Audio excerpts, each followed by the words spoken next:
Now, what do we call an animal that eats meat? Ryan. Carnivore. Okay, now what do we call an animal that eats meat and plants? Sydney? Omnivore. Omnivore. What do we call an animal that eats insects? Insectivore. What do we call an animal that eats fish? Fishivore. I got you on that one. A pescivore. Here in Stamford, the Animal Embassy program aims to educate students of all ages about different kinds of animals. Animal Embassy is a company that I started back in 2002. I've been rescuing and adopting animals since I was 17 years old. Unfortunately, it's a big problem. People are buying animals that they don't really understand and they don't know how to take care of or can't make that long-term commitment. We have animals here that could live over 100 years. So what I'm trying to help kids to understand is that it's great to love and appreciate wildlife, but the best thing to do is appreciate them in their natural habitats. And if you're going to bring an animal into your home, understand the commitment that you're making and be sure that you're capable of making that commitment. So these programs that we provide, whether it's the birthday parties we do, the in-school programs, the after-school programs, or programs like this vacation program, it's to give children an outlet for an interest that they might have, and I'd love to help them to develop that interest and develop more of an appreciation. And the embassy staff and interns enrich the program.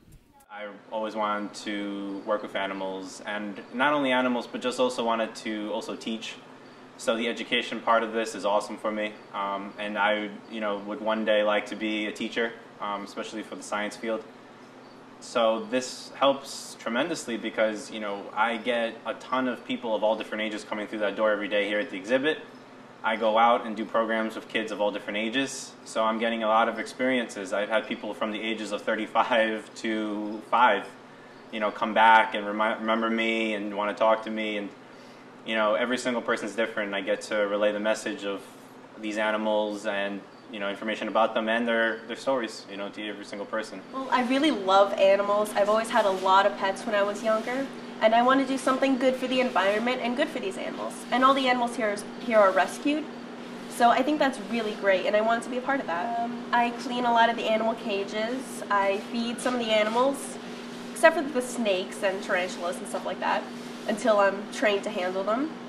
I'm able to handle the chinchillas, the ferrets, guinea pigs, mammals.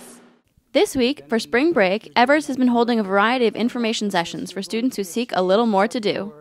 This is also a part of a series of programs in general.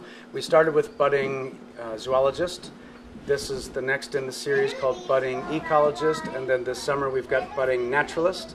And then for the older students, we have Keeper in Training. So this is a graduating program, and that's what I really try to do with Animal Embassy, keep kids engaged at all ages. And the kids say they're learning a lot.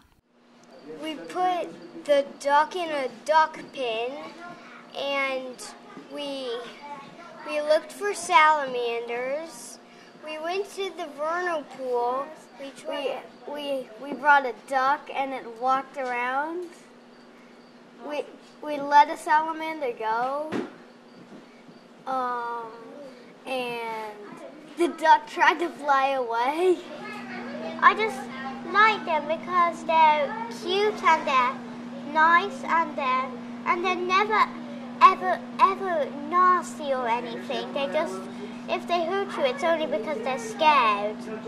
And I don't really want to feed the animals because they have to eat meat, but I just somehow, for some reason, don't want to touch something that was once alive and now is dead. If you'd like to learn more about the Animal Embassy, you can find them online at animalembassy.com.